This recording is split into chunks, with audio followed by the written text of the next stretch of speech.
ലാ ഇലാഹ ഇല്ലല്ലാഹു, യഥാർത്ഥത്തിൽ അള്ളാഹു അല്ലാതെ മറ്റൊരു ആരാധനയില്ല, ഒരു ഞെട്ടലോ ഭയപ്പെടുകയോ ചെയ്യുമ്പോൾ ഇത് ചൊല്ലുക. നമുക്കൊരു ധൈര്യം താനേ വരും.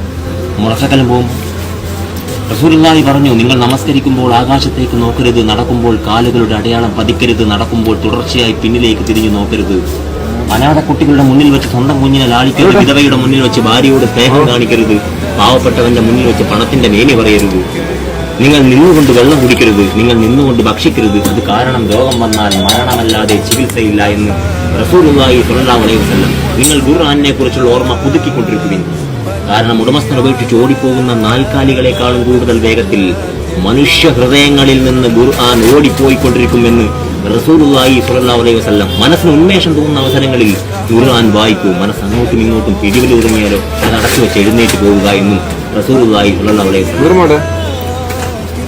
സൂക്ഷ്മത പാലിച്ച് ജീവിച്ചൊരു മനുഷ്യനെ ഉണ്ടാവില്ല. ഇത് പഠിക്കണം ശരിക്കില്ലേ.